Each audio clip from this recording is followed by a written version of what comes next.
Majapahit. Materi yang pertama akan disampaikan oleh Sofia, materi yang kedua akan disampaikan oleh Ayla, materi yang ketiga akan disampaikan oleh Yeng, dan materi yang keempat akan disampaikan oleh Vira, serta materi yang kelima akan disampaikan oleh Rita. Selamat menyaksikan. Kerajaan Majapahit. 1. Silsilah Majapahit.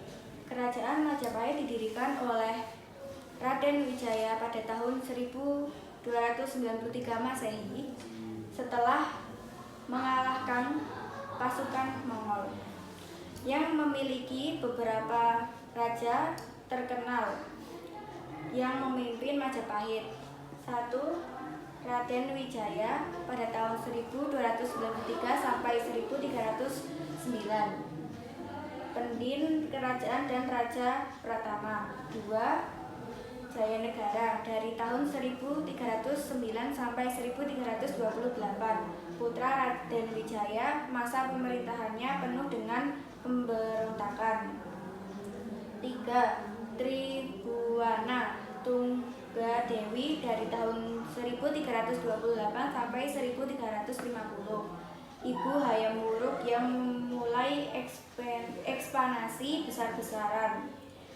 4. Hayam Wuruk pada tahun 1350 sampai 1389.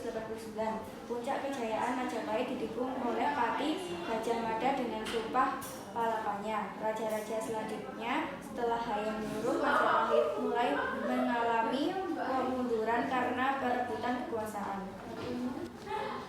2. Kehidupan ekonomi Majapahit. Majapahit memiliki ekonomi yang kuat dan didukung oleh yang pertama ada pertanian. Sistem irigasi yang maju membuat Majapahit menjadi pusat pertanian, terutama padi. Yang kedua, perdagangan maritim. Sebagai kerajaan maritim, Majapahit menjadi pusat perdagangan di Asia Tenggara. Barang seperti rempah-rempah, hasil bumi, kain, dan kerajinan diperdagangkan. Yang ketiga, ada pajak dan upeti. Majapahit memungut pajak dari daerah taklukan dan menerima upeti dari kerajaan-kerajaan bawahan. Dan yang terakhir, kapal-kapal dagang. Majapahit mengendalikan pelabuhan penting seperti Tuban dan Gresik yang menjadi pusat perdagangan internasional. 3. Kehidupan sosial Majapahit. 1. Struktur sosial terdiri dari raja, bangsawan, pendeta, prajurit, pedagang, petani, dan buruh. 2. Kepercayaan. Mayoritas masyarakat memeluk agama Hindu dan Buddha, tetapi toleransi antar agama sangat kuat. 3. Kesenian. Seni pertunjukan seperti wayang, tari-tarian, dan sastra berkembang pesat.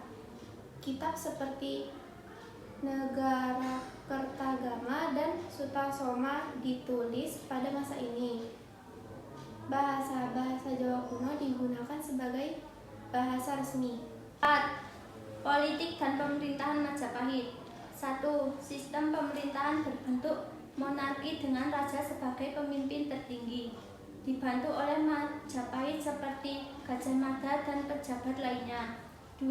Wilayah kekuasaan Majapahit menguasai hampir seluruh Nusantara, termasuk Sumatera, Kalimantan, Sulawesi, dan bagian dari Filipina, sebagaimana disebutkan dalam Kakawin Negara Kertagama.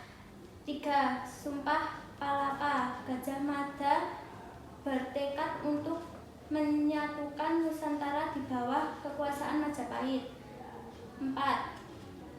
Diplomasi dan aliansi. Majapahit menjalin hubungan diplomatik dengan kerajaan-kerajaan lain melalui perdagangan dan perkawinan.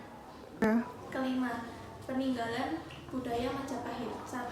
Candi. Beberapa candi peninggalan Majapahit adalah Candi Tikus, Candi Bajang Ratu, dan Candi Sukup. 2. Sastra. Kitab-kitab seperti Negara Kertagama karya Putan Tular menjadi warisan sastra penting. 3. Arsitektur. Peninggalan berupa gapura dan balai pendapa seperti Gapura Wringin Lawang. 4. Karya seni. Patung, relief, dan kerajinan emas serta perunggu yang mencerminkan keindahan seni pada masa Majapahit. 5.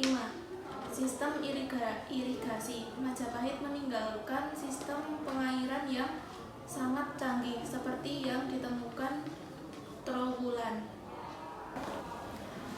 Sekian presentasi dari kelompok kami. Mohon maaf apabila terdapat kekurangan. Kami akhiri, wassalamualaikum warahmatullahi wabarakatuh.